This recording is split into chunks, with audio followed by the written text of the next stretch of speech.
the most relevant stuff talked about today. Talking about the idea of it's a partnership between the plant and the associated microbes that can do the remediation. So this idea of rhizo remediation. Of course, you need the right microbes present, and they have to use the fancy word competent. They have to be competent. So basically, they're the microbes that are really good at taking up the pollutants. Not only that, but that they are with the plant long term. They're not just ephemeral and get killed off for some, habitat disturbance or something. And so you want them to persist. You want them certainly to be happy on the root system or even in the root system and be able to be a good competitor with some of the natural flora. So especially if you're thinking of spiking in microbes with the plants that you plant, if you're trying to do a cleanup site, you really have to pay attention to what other microbes are in that soil, if you're going to be spiking in your own microbes as well. You don't want them to go dormant. So there's a lot of microbes that are really good at, they'll assess the situation of their habitat and go, oh, I think I'll just form a spore and go dormant. And you don't want them doing that, of course, if you want them to be remediating. So don't pick those types of microbes to go with your plants. And they've certainly realized pretty quickly that using just one microbe. So the old way to do it back in the day was to put in like a microbe to remediate a soil system, for example. And usually it was a Pseudomonas genus. Pseudomonas species are bacteria that are just really, really good at remediating well over 100 different pollutants. And so they learned pretty quickly that's not the best idea. Do more of a cocktail idea where you have a mixture of microbes rather than just one. It's the same idea as what we talked about with biocontrol, that you have a cocktail of biocontrol organisms. And basically, you just want a lot of diverse microbes in there that can help the plant and work together with the plant to degrade the pollutants. So it's very, very common. Here you're seeing two different Pseudomonas. They take them with different colors that are on the root surface. And so you can track, it's pretty easy to track your microbes. So when you do remediation where you are um, pretty confident that the microbes are heavily involved in this, very often they'll do these types of studies where they'll take samples over time and they'll assess if the microbes are still up and active. Are they there? Are they persisting and colonizing? So the technology has gotten much, much better over the years for them to be able to take samples over time, not only of just detecting, presence, absence of the pollutant, but making sure that the microbes are still there with the plant. Don't forget about endophytes. Endophytes have been known to really help the plant deal with abiotic stresses such as pollutants. And they have been very interested in endophytes because they don't get outcompeted, of course, by the soil microbes because they're not in the soil, they're in the plant. And so it's a very intimate association with the plant. And so endophytes are being looked at really heavily for both biocontrol ideas as well as for bioremediation, partnering up with the plant. And so the idea that they can coexist over the lifespan of the plant, they're not getting killed off by any competitors in the soil, for example, like that happens. And the idea is, will they be constitutively helping the plant? Or is this something that, like very often with the plant, they won't kick into these gene expression pathways until the pollutant is present. And so there's been a lot of tinkering going on with, can microbes do this? How are they doing it? And so one of the papers I just posted in EDUCAT, I wanted to go over that a little bit. This is an older paper, but it's really a landmark study that kind of broke open the field of, hey, we can use endophytes to do remediation. And it's not as hard as we thought it was going to be. And so this paper by Tagavi et al., where they were working with poplar trees, poplars are very popular for remediation efforts. And they knew that poplars, just like all the other plants that have been studied, they have the endophytes. So the poplars they were using were colonized by their own endophytes. Plus, the scientists had endophytic strains that they put into the system. Okay. So a Burkholderia cepacia, which is really closely, it used to be called Pseudomonas cepacia, and then they realized it isn't, it needs to go into a sister genus. So it's in Burkholderia, but very closely related to Pseudomonas. So they used that particular endophytic strain. And then they also used a rhizosphere Burkholderia. That one is the BU61. So they inoculated both of those. Both of those have the capability to break down. In this case, they were working with toluene. Toluene. Both strains have the plasmid. So when you denote plasmids, it's the small letter P and then a bunch of letters and numbers. So PTOM dash BU61, that was the name of the plasmid that they inserted in both of those Burkholderia strains. And so they knew that those two could break down toluene. And they made it so that it was a constitutive expression. That means that the genes on that plasmid were being expressed continually. Then they used poplar cuttings where there's no way to get rid of endophytes without killing the plant too. And so they're like, yep, we know there's endophytes in there and that's fine. And what they did was they took cuttings of these young poplar seedlings, saplings, and surface sterilized that. And then they put them into tap water, let them form adventitious roots for a bit. And then they grew up those two bacteria in a liquid culture in the lab. And then they dipped the roots into that liquid culture and let it sit for about 3 days. And then they planted them into a sandy soil mixture, non-sterile. Okay. And then they let the poplar grow. This was all done in the greenhouse, and they waited to see what would happen. When they looked at their results, the the plants that got the endophyte bacteria inoculated in, so TRT stands for treatment, it had a better toluene degradation rate. However, when they were sampling at the end of the experiment, they wanted to recover the bacteria that they spiked in, and they couldn't recover it. So they realized that the endophyte they spiked in initially didn't persist. And yet that treatment still had better toluene degradation. So they were scratching their head on that one. Then they started thinking about that a little bit and realizing there must have been a microbiologist on staff because they realized that, well, maybe something happened where the normal endophytes that hang out with the poplar that were there to begin with, maybe they were involved somehow. And so they started following that train of thought and realized that the endogenous, the natural endophytes that were in the poplar to begin with, they now had the plasmid for toluene degradation. So even though the spiked endophyte they put in, that it had the plasmid, but it didn't persist. But it must have persisted long enough. So what do we call that when the plasmid is showing up in a neighboring endophyte? What happened there? What's that process? Remember?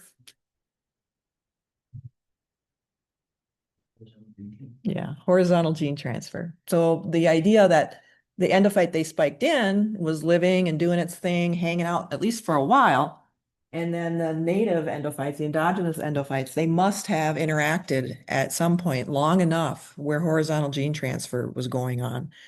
And so that was their conclusion based on all the data that they collected. So this is what we're showing is one example. Typically, when you do plasmid transfer between bacteria, it's this conjugation method where you have that pilus that connects the two cells, and then the plasmid, a strand of the plasmid goes through that tunnel. It's essentially like a tunnel between the cells. And so they suspect that's what was going on.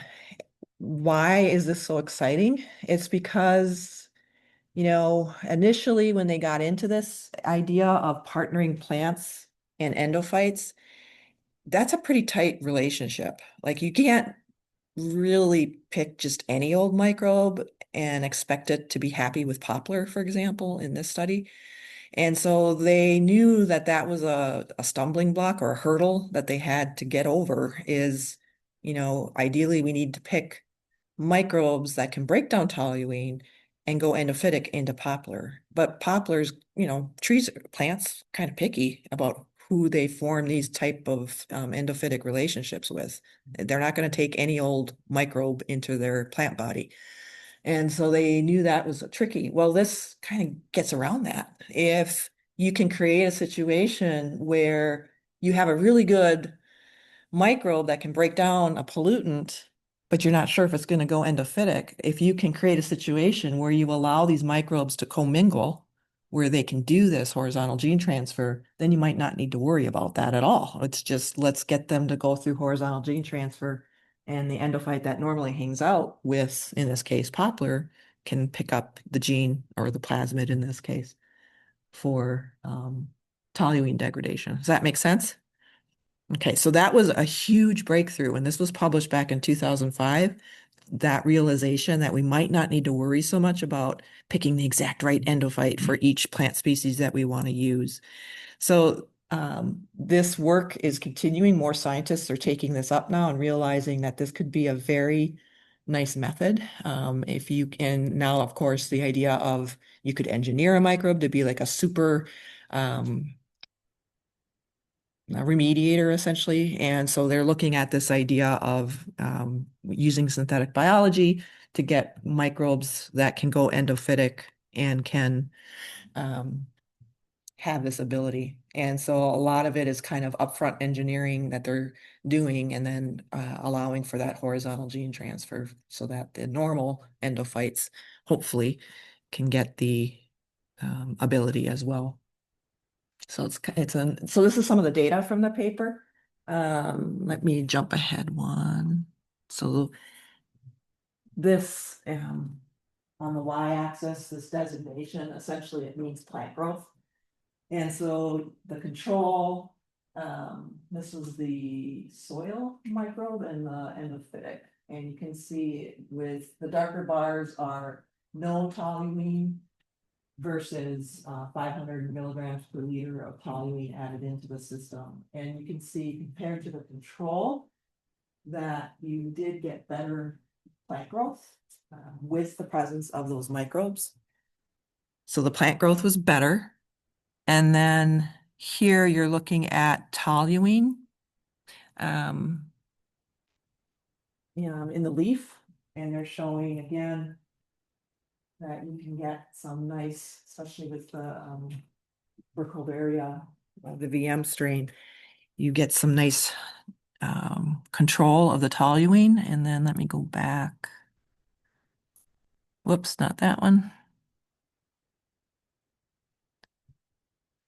So here you're looking at root and leaf weight, root weight and leaf weight. And so they're just trying to show that you can still have the plant grow and you can get toluene degradation.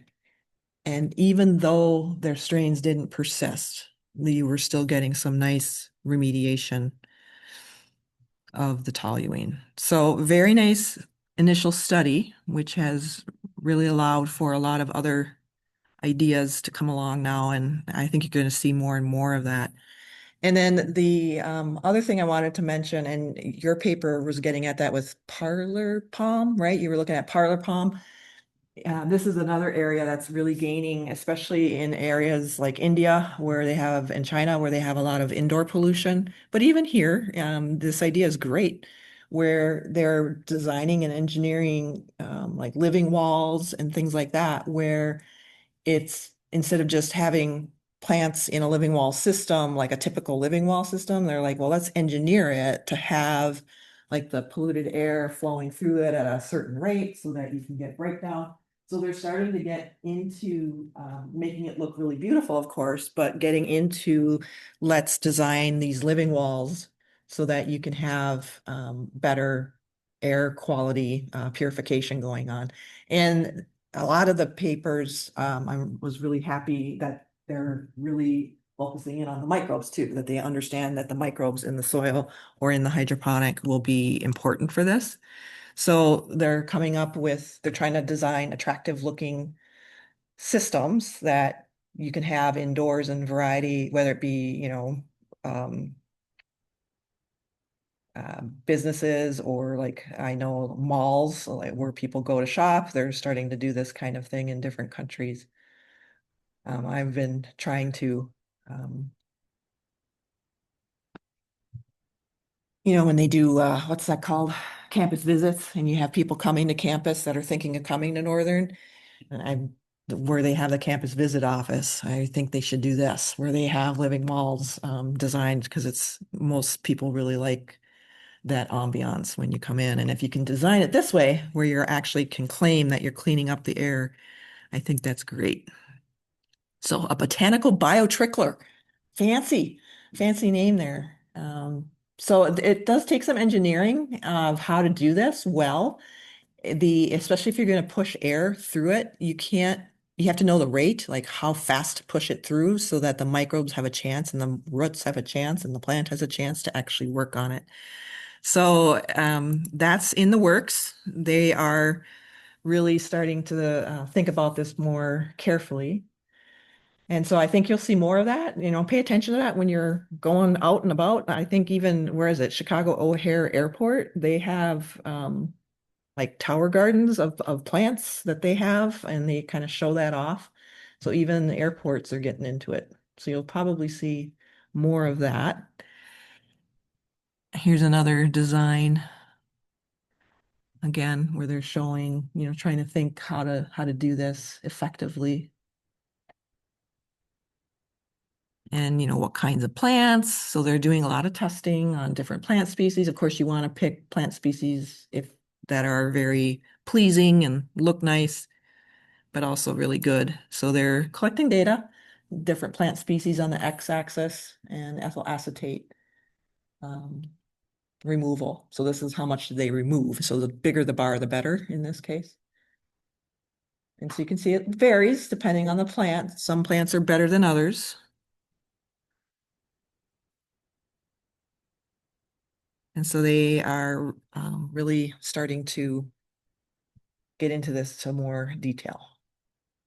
I wouldn't be surprised if there's something in the near future on Amazon's website. You can buy one of these. I mean, heck, you can buy a tiny house off Amazon, so this shouldn't be too much of a stretch. And do you know what brownfields are? Have you heard that term? That's the other idea I wanted to mention to you.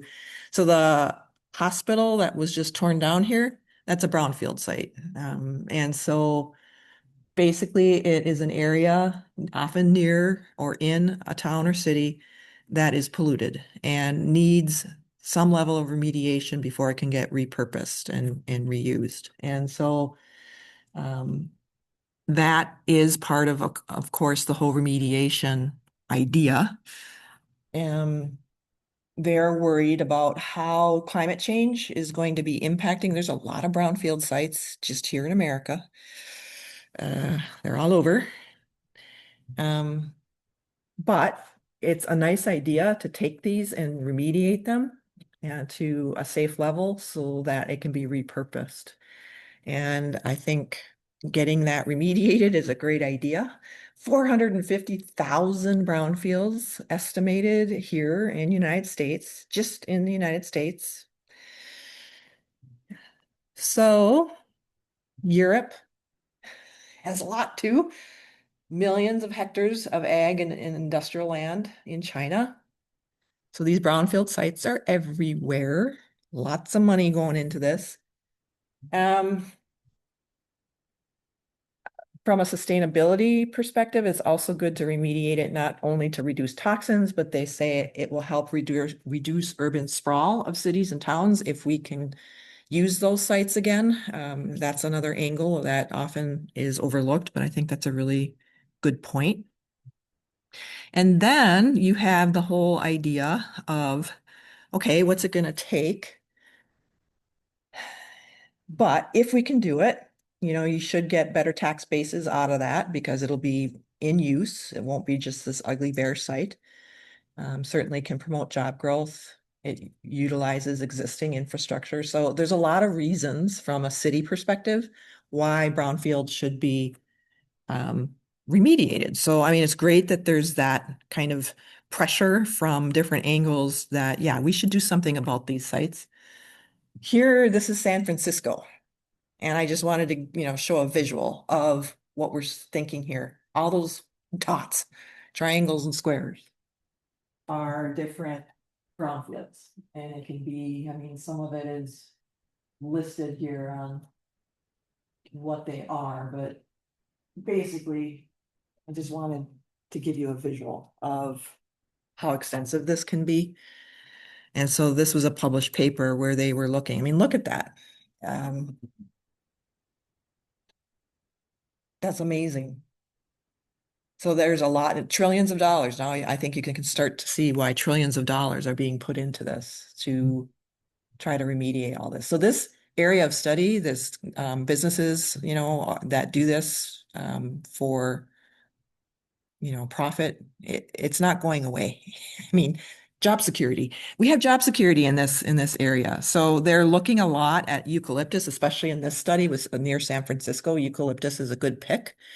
Um, And so they are playing around with that. It's salt tolerant, and then they can use it afterwards. So they're playing around with that in a lot of these brown fields. And they like, of course, the idea of phytoremediation, the green clean idea. It's not so expensive, it looks pretty. And so they're envisioning this kind of idea where, it can look really nice as it's remediating. And eucalyptus, because it's close to a tributary, is a good idea.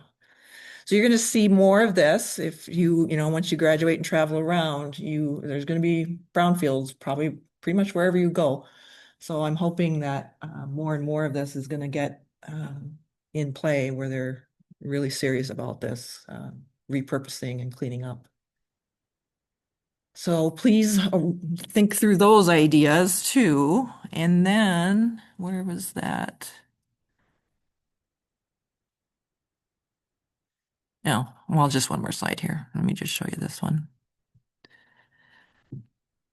So here they were thinking ahead to what if the sea levels rise? What do we need to worry about this? And it said, yeah, some of the brownfield sites may be vulnerable under extreme sea level rises.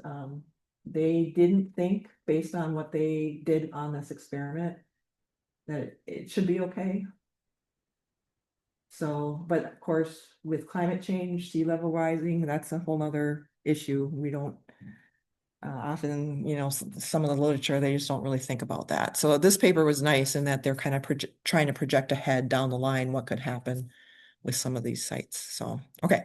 So I just wanted to cover those ideas, and this is posted into Educat. So please, of course, review this slide set as part of the final. But okay, let's take a break. We can do like a 5-minute break, and then I'd like to talk about the final exam and start thinking about all of that. It will start. Let me pull up.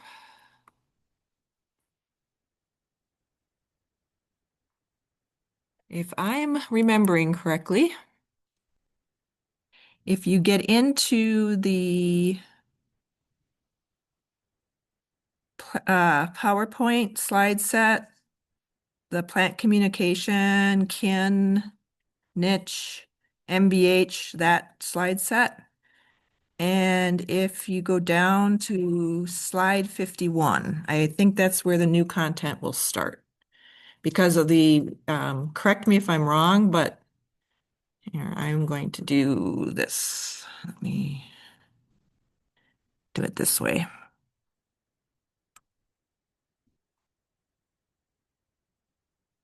Ah,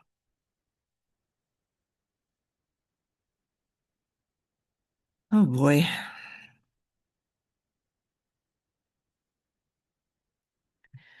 My computer is just wacky. So I believe on the second exam, we went all the way through this slide set to slide 50, where we ended off with plant personalities. I believe that was the end of the material for the second exam. So that means slide 51 forward. So that one is slide 51. That's when we were started looking at the mycorrhizal fungi. This is Dudley, Susan Dudley's work, I believe. The common mycorrhizal network, looking at how the plant kin recognition impacts the mycorrhizal fungi relationship. So from that slide forward. So she went through that experiment looking at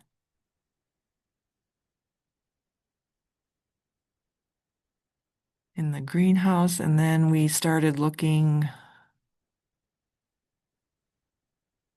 at some of the other studies.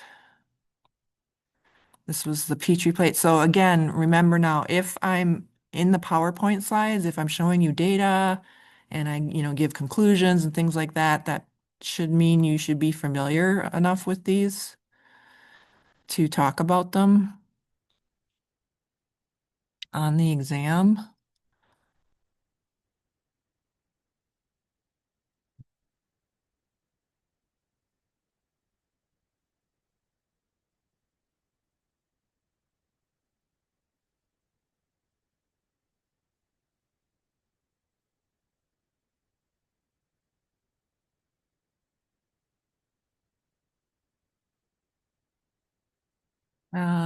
We also, in the slide set, we got into niche partitioning, kin selection and niche partitioning, knowing what's going on with those. And where is the mutual benefit? Did we do that? Where is it?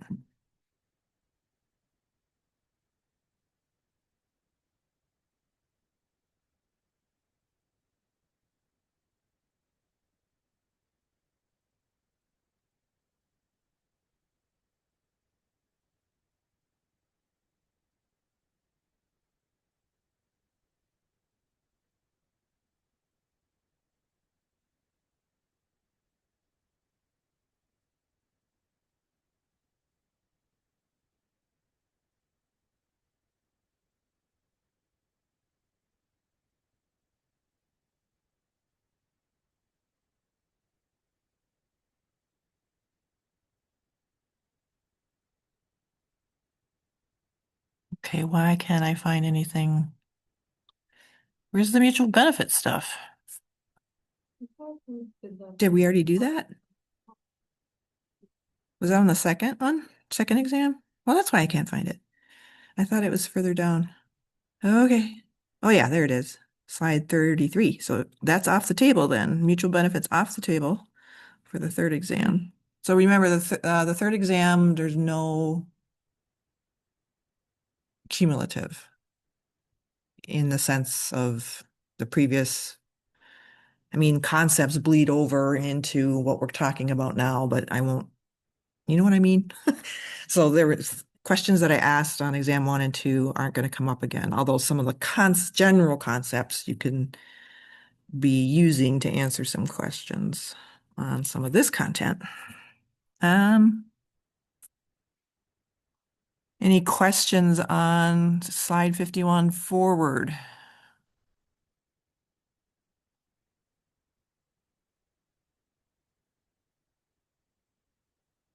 So again, kind of similar to exam 2, I might show you some data and ask you to interpret it. So, some of the bar graphs, for example, or A lot of it's bar graphs. I like bar graphs. So those are easy to interpret.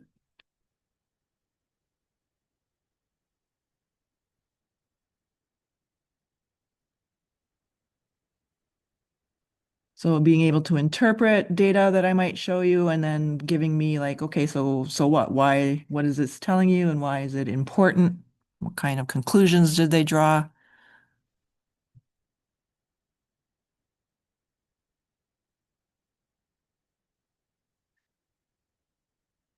And then the next topic, the next slide set, I think, was the managing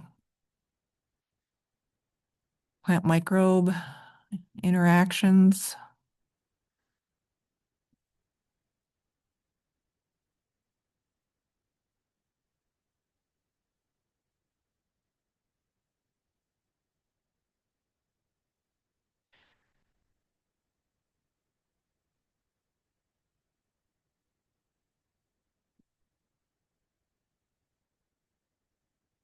Covering like the soil memory idea, some of their ideas on how to synthetic communities, like how to get the right mixtures of microbes with these different plants.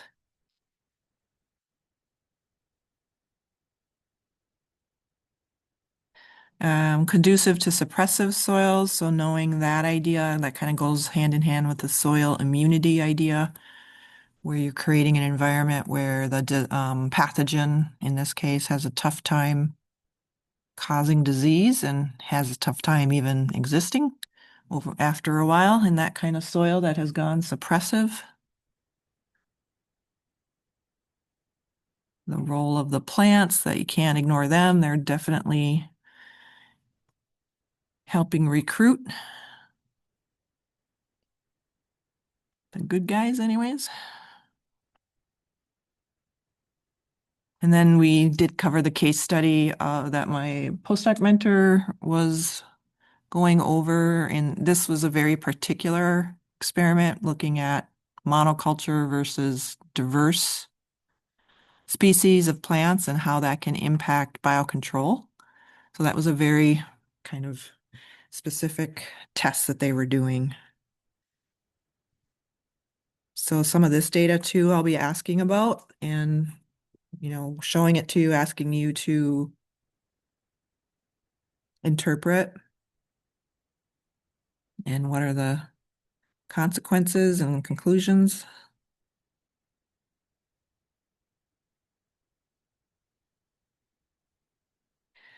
So most of the questions will be similar to exam 2 in the sense that they'll be like 4-point questions, which usually means just a couple sentences, few sentences will get you there.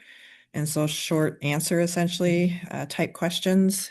So pay attention to the point value of the questions as you're taking the exam. 4 points, that means you should be able to get it with just a few sentences. If it's 10 to 20 points, then I'm expecting a nice paragraph or two to get at the answer. So pay attention to that. And you can always ask during the exam, like, is this enough or do you want me to go into this or that? Just I'm open to telling you what I'm expecting in that sense. Are there any questions on this slide set?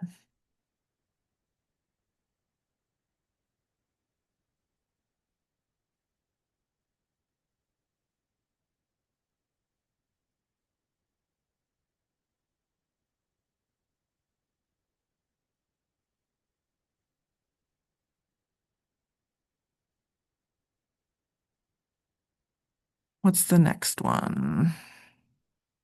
Future of farming and ag.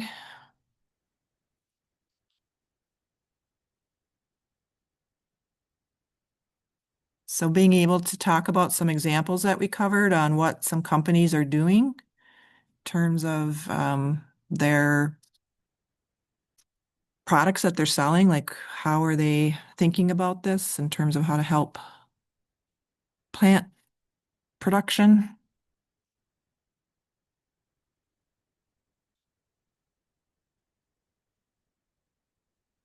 I'm not really going to ask you about the Impossible Whopper idea. I just thought it was a really interesting case study of how they're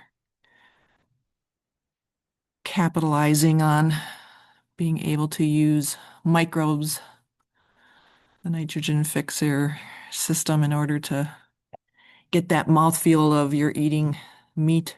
But anyways, and then we got into a little bit more of the applied ideas, including the fungal stuff. Still haven't found my bacon anywhere. They claim Tadix had it, but I couldn't find it. So I'll have to actually ask someone that works there, but I'm kind of doubting that they have it. I don't know. Google was wrong on that one, I'm pretty sure. But anyways, some of the fungal stuff too. I mean, just thinking about, although it's not plants, of course, but still, it's within the realm of botany. We always talk about fungi in botany classes, so thinking about how we're getting into that for the future food production. And, I'll be asking too about the hydroponic idea, indoor growing, pros and cons, especially, and some of the ideas they're coming up with in that. Bee vectoring. I'll probably ask about that, at least the basics.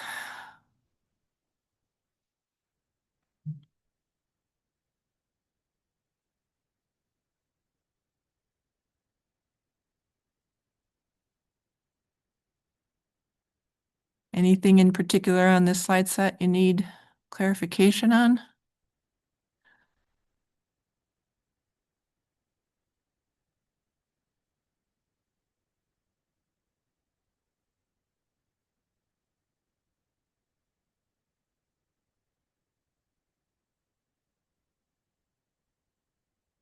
Well, then after that, we did bioremediation, right? The phytoremediation, bioremediation.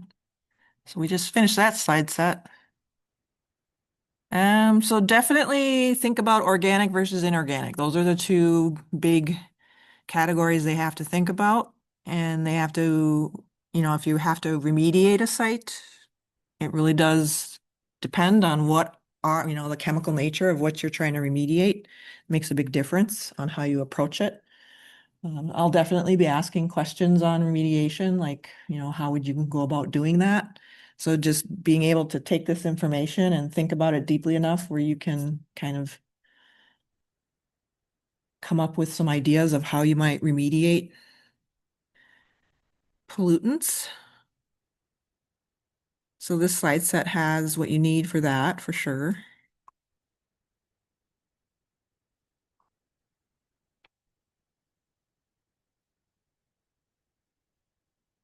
And, we already covered the soil system in previous exams, but it still plays a role in what we're talking about here. So that's still fair game. So if you see it in the PowerPoint here, it's still fair game for asking on the final exam. So make sure that you do think about the soil system and the chemical, physical properties, because that definitely plays a role in remediation.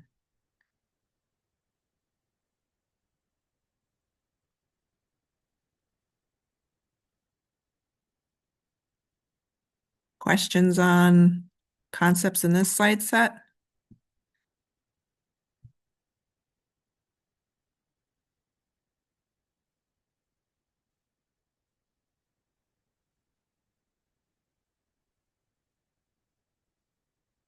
And then the two PowerPoints that Tyler and Simone did present, they're posted as well in the EduCat.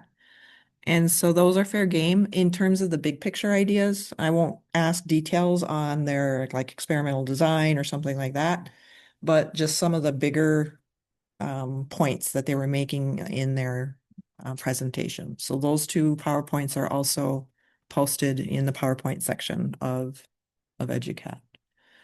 So make sure to work through those as well. And then the readings. So let me pull up EduCat.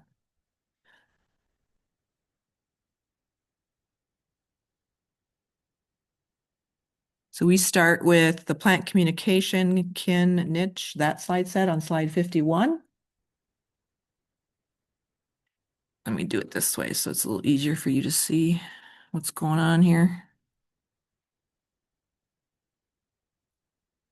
All right.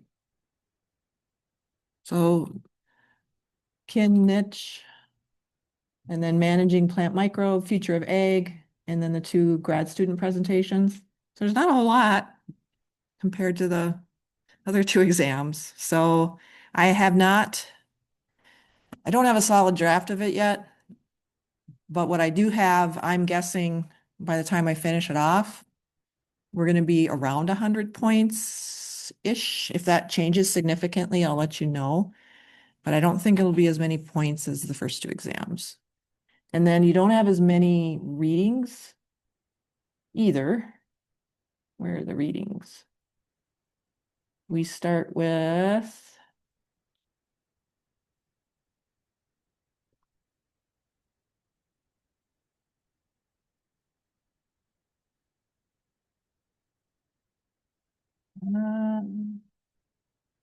is it reciprocal rewards?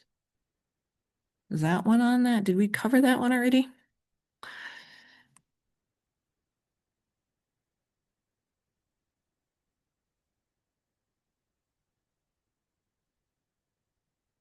No.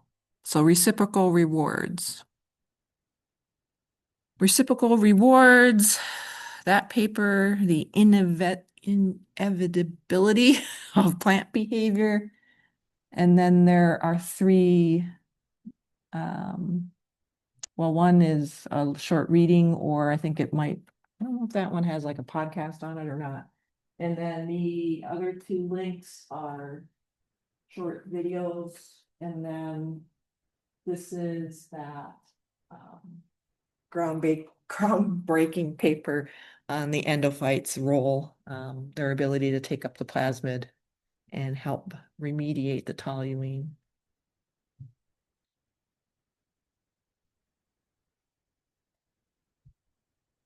So not as much reading and stuff on that perspective, all right? Maybe it's kind of good it works out this way, a little lighter on the final than on the first two.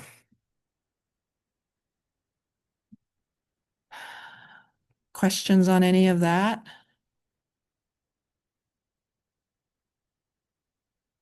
I think our exam's Tuesday. Is it Tuesday? Yeah. Oh, you're right.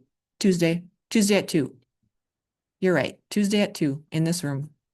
Please make sure you're have 2 hours. Make sure your battery is up and running. There are outlets, but it's just nice not to have to worry about it. Okay, what I would like to do next is step out of the room